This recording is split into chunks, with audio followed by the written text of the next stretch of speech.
Bienvenue sur ma chaîne YouTube. On se retrouve aujourd'hui pour la deuxième semaine pour continuer notre étude du rock. On a vu la semaine dernière le slapback, le son crunchy, le shuffle. On va continuer cette semaine avec le monde harmonique du rock, avec comment j'écris pour piano, comment j'écris pour guitare, comment j'écris précisément pour la guitare basse, comment j'écris pour tous les instruments qui vont jouer du rock. Alors je me présente, je suis Anne-Olga Depasse, je suis compositeur, je suis également professeure dans un conservatoire à Paris. Et on va faire cette étude avec Thierry Meyer, qui est un guitariste pop, qui est également compositeur. Moi, musicienne classique, lui musicien de pop, on fait vraiment une super équipe. Moi, culture écrite, lui, culture orale. Un double regard vraiment très riche sur tous les styles qu'on aborde. Alors, aujourd'hui, on va s'occuper, pour commencer, de l'univers harmonique du rock. C'est parti. Bienvenue au monde merveilleux des harmonies du rock. Regardez, ça tient dans une grille. Là, voilà, regardez. 3 accords. 3 accords au total. Une grille, la même que dans le blues majeur. C'est ça. Parce que dans le blues, il y a le choix aussi avec le mineur, mais pas dans le rock. Le rock est gay, donc il n'y a pas de mineur. Donc ce rock-là, c'est tout. Est-ce qu'il y a la possibilité qu'on avait en blues de faire le turnaround, c'est-à-dire de varier les harmonies des deux derniers accords? Oui, c'est moins accentué dans le blues. On peut dire que un des plus classiques, c'est le...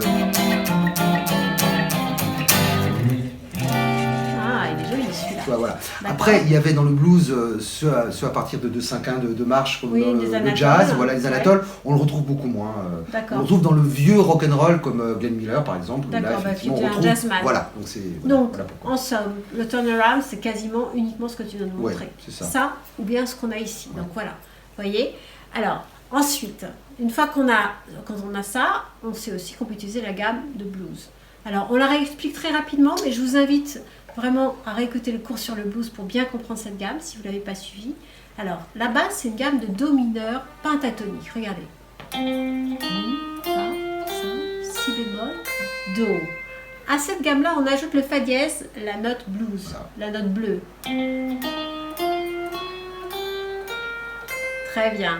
Alors maintenant, on passe à la moulinette avec la gamme de Do mixolydien qui fait Do, Ré, Mi, Fa, Sol, Si bémol. On mélange le tout et là on a la gamme blues avec tous ces chromatismes. Voilà. Vas-y. Qui fait donc Do, Ré, Mi bémol, Mi, Fa, Fa dièse, Sol, La et Si bémol et Do. On peut mettre aussi le La tiré, qui vient du mixolydien. Absolument. Et voilà. Bon, alors donc, à partir de cette gamme, on peut faire toutes les improvisations, construire nos mélodies et tout. Alors, le truc fabuleux qu'on avait vu déjà dans le blues, c'est qu'avec dans cette grille, vous voyez, on n'a que des accords de septième de dominante. Mais ça, sur le premier degré, le quatrième degré et le cinquième degré. Ce qui est une innovation totale du blues. Alors là, les oreilles commencent à être familiarisées, mais ça reste un truc ultra moderne. Hein, ça faisait même pas 10 ans, 20 ans qu'on entendait ce genre de choses. Quoi. Tout à fait. Voilà. Et jusqu'à nos jours, on continue à le faire. Voilà, magnifique enchaînement harmonique. Alors je crois maintenant qu'on est prêt, Thierry, à aller voir un petit peu ce que fait chacun. Voilà, on va faire ça. Alors, on commence avec la batterie. Bon, alors, la batterie, elle a un chemin tout tracé, n'est-ce pas? Tout à fait. Okay. Alors, on va regarder 2 exemples. Une batterie binaire, une batterie ternaire. Et comme on l'a déjà vu dans d'autres musiques, vous allez voir, c'est la même partition.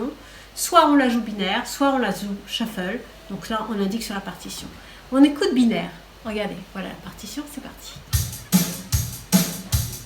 1, 2, 1, 2, 1, 2, 1, 2, 1, 2. Très bien. Complètement binaire. Alors maintenant, on va l'écouter ternaire. Regardez. 1, 2, 3. Donc là, c'est le charlet qui fait la différence. Là, c'est chaluté. Voilà. Donc, c'est cette partie-là. Et ça, donc c'est le rythme de base. On peut le varier un petit peu. Voilà, une petite variation comme dans le blues, c'est la même chose. En variant un petit peu le pied, si ça. Voilà. On pourra donner des petits exemples de variations? Oui, bien sûr. D'accord. Alors, je vais vous afficher des partitions de variations. Regardez, ça par exemple. Ou ça. Allez. Maintenant, on est prêt à regarder ce que va faire la basse. Allez, parti pour la basse. C'est parti.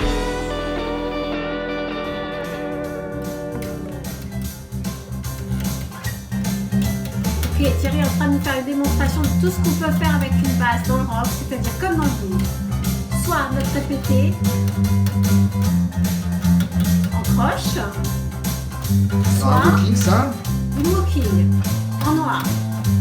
Donc on prend les notes de l'accord, on les joue en arpège avec des petites notes de passage. Faire. Voilà. On va expliquer un peu plus en détail. La même chose, oui, le walking, mais à base de croche. C'est-à-dire on répète chaque fois 2 fois la note. Petit chromatisme. Petit chromatisme. On peut faire aussi en croche. Voilà. Très sympa. Est-ce qu'il y a d'autres types de basses, Thierry?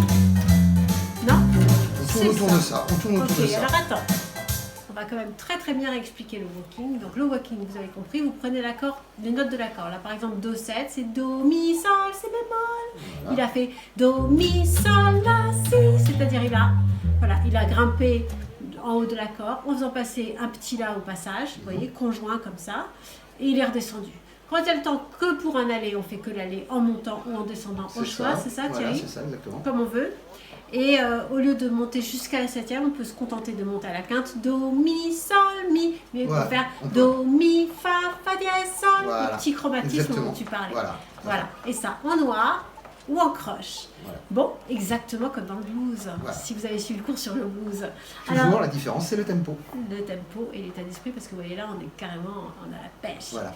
Alors, ça y est, c'est vu pour la basse. Oui. On peut passer à la guitare. À la guitare. Oh, allez. Monument, la guitare.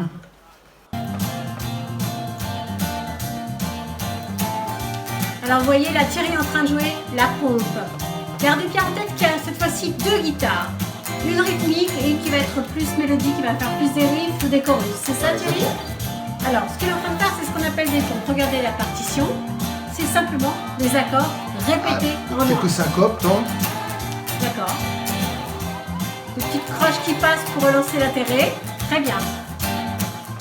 Alors on peut faire autre chose, auto-rythmique. Donc on va faire la pompe jusqu'à la fin de la grille. Ouais. On va faire ce qu'on appelle du boogie-woogie. Boogie-woogie, regardez. Donc vous voyez, c'est une alternance de quinte et de sixte, éventuellement jusqu'à la 7e, en croche répétée. Très sympa. Et ça, Thierry, le piano peut le faire aussi. Exactement. Très sympathique. Tout ça bien dans les oreilles. Boogie-woogie. Donc la pompe, le boogie-woogie. Quoi d'autre, Thierry? Des petits riffs. Des riffs. Donc riff, petite cellule. Mélodique et rythmique, entêté, obstiné qui revient comme ça, qui s'adapte un peu partout.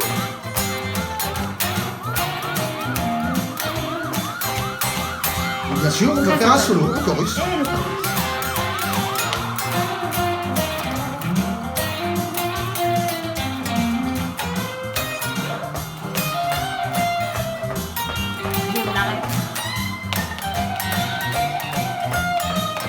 On a fait un peu le tour de ce guitare en fait. Bravo Thierry. Super, merci Thierry. Alors écoute, maintenant qu'est-ce qu'on regarde? Les claviers? Oui, les claviers, le piano en fait. Le piano. Alors moi j'ai dit clavier, lui il a dit piano. Alors donc en fait dans le rock Thierry, il n'y a pas d'autres claviers? Bon, en général c'est un piano. Contrairement au blues où il y avait du piano ou de l'orgue ou éventuellement du piano Fender. Voilà, c'est ça. Ah voilà, donc là c'est vraiment la couleur, c'est piano. C'est percussif, on va dire. D'accord. C'est pas comme l'orgue qui faisait des tapis. Là, le piano, il va rentrer dedans, quoi, comme la guitare. Donc tu m'as dit que le piano, il joue lui aussi du boogie-woogie. Oui. Comme ce que tu nous as montré à la guitare. Oui, c'est le même style, exactement. Mais alors si on joue à deux mains, nous, qu'est-ce qu'on fait les pianistes? On va faire des broderies au-dessus, tu vois, on va... Donc le boogie, je le fais avec ma main gauche. Ouais, souvent tu le fais avec ta main gauche. Et avec la main droite, je fais des petits riffs, comme on l'a dit dans le blues, mais pas dans la tessiture de la basse. On va jouer quand même une octave au-dessus, pour pas rentrer dans les basses. Quoi. Alors je crois que ça va carrément faire l'objet d'un cours en soi, c'est-à-dire comment on respecte les tessitures de chacun, les tranches de fréquence de chacun, on ne se marche pas sur les pieds. Donc là c'est très codifié, la basse joue la basse, le piano ne joue pas la basse. Non. Donc la main gauche du piano qui d'habitude fait les basses, là elle fait pas ça. Donc elle va faire le boogie-woogie dans les médiums graves et la guitare elle va faire dans les médiums aigus. Voilà. Vous voyez, donc vraiment l'octave en dessous de ce qu'aurait fait Thierry tout à l'heure. Je vous affiche la partition, regardez. Voilà, ça donne ça le boogie-woogie. Maintenant on va écouter. Tu avais une expression très belle là-dessus, c'est chasse gardée. Chasse gardée, chacun son territoire pour les tessitures. Écoutez bien le boogie-woogie, après on va voir ce que le piano peut faire d'autre. Vous entendez? Petite broderie. Voilà, il est quand même assez dans les aigus, Thierry. Hein. On n'entend peut-être pas bien la basse, mais il fait comme le boogie derrière. Ah oui. Tu vois. D'accord. Pas la peine d'accentuer trop ce côté boogie-woogie parce que la guitare peut le faire aussi. la basse va faire un walking, donc toi c'est... D'accord. Très bien, donc dans la main droite, il y a ces accords répétés, voilà, qui ne sont pas typiquement le mouvement boogie, c'est juste des croches répétées. Exactement, voilà. D'accord, très bien. Qu'est-ce qu'un piano peut faire d'autre comme type de mouvement? Il peut faire un chorus déjà, comme la guitare, comme le saxophone, voilà, c'est ça. D'accord. Voilà. Ah bon, bah apparemment c'est à peu près tout. C'est à peu près tout. C'est ça. Il martèle le piano, tu sais, il envoie. Quoi. Bah écoute, je vais peut-être réussir à jouer du rock alors. Ah, oui. Vous avez compris, main gauche en boogie-woogie. Et si je joue toute seule du rock à la maison, est-ce que je peux faire la walking bass? Bien sûr. Là, il faut que je la fasse. Comme dans le blues. Walking un bass pianiste de bar qui est tout seul, il va s'accompagner, il va faire lui-même volontairement les basses. Walking ici. Il va faire la mélodie ou un chorus et tout ça. Si jamais il chante, il va faire les armeaux avec la main droite. Voilà. T'as compris? Voilà. Comment faire du rock tout seul à la maison quand vous êtes pianiste. Exactement. Bon, et bien alors c'est très bien. Maintenant, qu'est-ce qu'on doit voir, Thierry? Succinctement, on peut voir les cuivres. On n'a pas vraiment d'exemple ici, mais comme dans le blues, comme dans le jazz, ils vont se contenter de faire des riffs, des notes tenues en crescendo, des choses comme ça. Tu vois, avec ce qu'on appelle des pêches, des accords. Voilà, c'est ça. Ou alors dans le vieux rock, comme In the Mood qu'on a vu avant, c'est eux qui vont carrément faire le thème. Ah oui. Voilà, harmoniser tout ça à la big band. D'accord, très bien. Alors en ce cas, il nous reste quand même un élément essentiel à voir, ce sont les breaks. Ah oui. Alors on y va avec les breaks. Bon, alors un break, comme son nom l'indique, c'est que tout le monde s'arrête, silence, et ça repart. Alors ça peut être un break qui dure 1 mesure, 2 mesures, 4-5 mesures, comme on veut en fait. Voilà. Mais donc ça c'est très sympathique. Mais ça aère le morceau. Ouais, ça se trouve au milieu du morceau. C'est souvent au début de la grille. Au début de la grille. Ah, de la grille. Comme souvent dans la mélodie, on a un couplet, un refrain, on va dire. Alors ça peut être ou au début du couplet ou au début du refrain. Ah, est-ce que tu veux bien prendre une fin de grille et nous montrer comment ça fait quand on arrive sur un break et ensuite qu'on le quitte? D'accord, donc on termine la grille par exemple.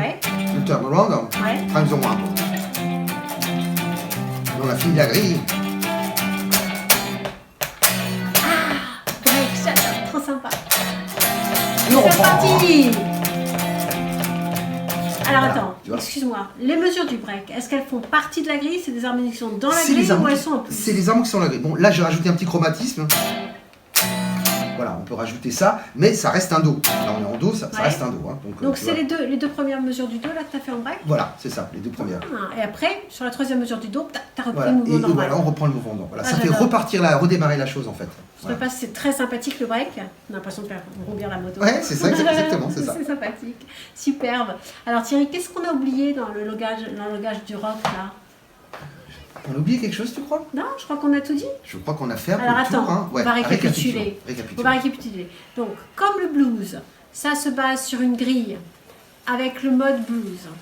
Il y a 2 guitares avec 2 trucs typiques pour le son, qui c'est le slapback et le son crunchy. C'est complètement nouveau, n'est-ce pas? Le slapback qu'on met aussi sur la voix. Ok. Pour le rythme, un truc hyper important, c'est qu'il y a le shuffle. Pour le ternaire. Pour le ternaire. C'est un tempo rapide. Entre 120 et 200 et même plus, tu m'as dit. Tout à fait.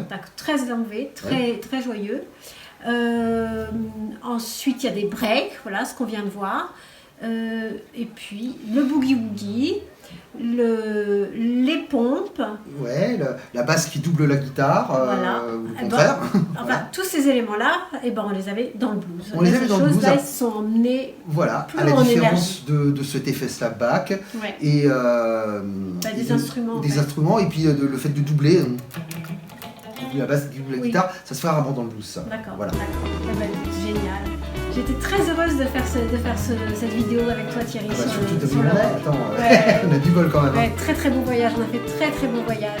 Alors écoutez, portez-vous bien et à très bientôt avec une prochaine étude de style, mais qui sait quoi? Mouah, ce sera surprise. Bye bye. Portez-vous bien, salut les chéris.